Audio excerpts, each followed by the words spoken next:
Today I'm going to show you how to make my homemade arrabbiata sauce. So lovely to eat from the garden. I think I'll take that one and we'll take that one as well. So we've got our tomatoes and now I'm just going to pick some lovely chillies, which I have behind me. So we've got all different sorts of makes of chilli. I mean, he's literally grown everything as far as I can work out. I'm just going to pick some of these, which are the Apache. These are called Apache. Let me just get my scissors. These are Apache chilies, very, very spicy. So they're going to go in our arrabbiata sauce as well. I've got some thyme, which I'm just going to cut here. And I've also got some lovely fresh basil. Now let's go make the sauce. So let's make the San Marzano arrabbiata sauce. That all of this was grown in my garden. So all we need to do is take your tomatoes and just chop them up quite small, because we're just going to saute them in a pan with some garlic and some olive oil and your herbs. And we've got thyme and some basil. So chop up all your tomatoes about that sort of size, and then when you want to do your garlic, you can either chop them or use a crusher, entirely up to you. Chop it up nice and fine, and when it's all nice and fine, we'll saute it in a pan. So we're nearly done. I'm just putting them all in this bowl here, ready to be sauteed off. I probably don't need all of them, to be fair, so I think I might stop there. So the reason I like to do this in advance is like sort of batch cooking, really, so that I'm going to pop this sauce into some jars so that if anybody wants to have a quick pasta or something, they can just help themselves to a nice tomato sauce or arrabbiata sauce out of the jar. And it's nice and fresh and it tastes so good. So I'm now going to slice my Apache chilies that my husband made. I mean, just the name sounds spicy, doesn't it? It sounds quite scary. So I'm only using 2, so I'm not quite sure how hot they're going to be, but we'll see. And I'm using the seeds as well. So just chop them up, slice them up really, really fine. Make sure that you wash your hands after this and you don't rub your eyes, because that really hurts. So I've got my chopped tomatoes, I've got my chopped garlic, I've got my really finely chopped Apache chilies, I've got some thyme, which I'm going to roughly chop up, and then I've got some basil, which I'm going to rip finely into the sauce rather than chopping it, because it sort of bruises it. So I've got my 26 centimetre sauté pan by Ninja, which is brand new, which I love. And I'm just going to put a nice glug of olive oil in, and like a proper glug. I'm using my Belazu today. So that's nice and hot. So let's pop the garlic in. So it's okay that it doesn't sizzle straight away, because if it was sizzling, it would be a bit too hot for the garlic, and then you brown it off rather than actually getting all the flavours out.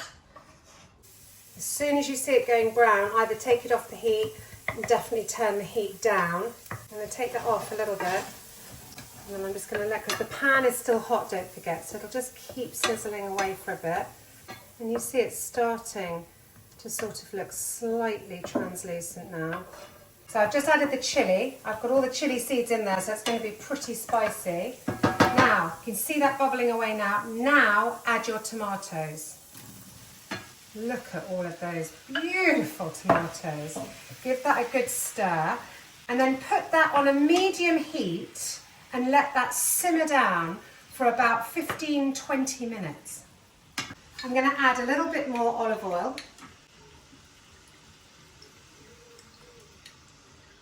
And I'm just going to let that simmer.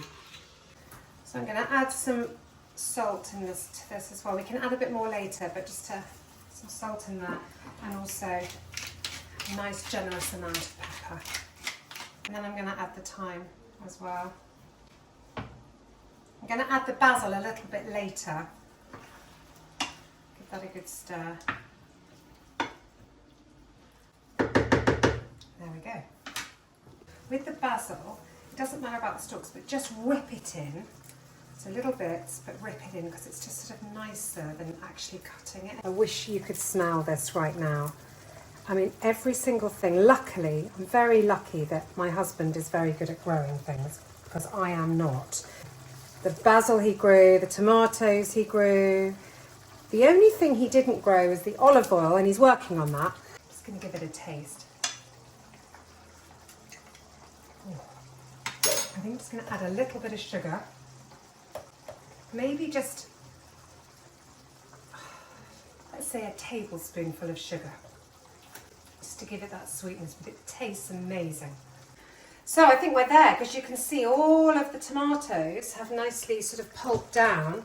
If they don't so much, then you can always use a masher and mash them down. Be careful of your pan if you've got a non-stick pan, obviously, but you can mash it down like that. I like it to be rustic. I don't want it to be smooth, but if you did like it to be smooth, maybe you've got smaller children or something and you wanted it to be a really smooth pasta sauce, you can always use a blender and actually blend that down so it's very, very smooth indeed. But otherwise, we're just going to leave it like that. So we're going to turn that off and then we're going to jar it.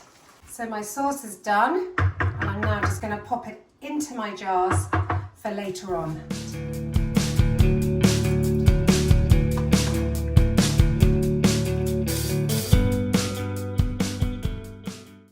So just wait for that to cool down, pop the lids on when it's cool, and then pop them in the fridge. And then you have the perfect arrabbiata pasta sauce for any time, anywhere, any place.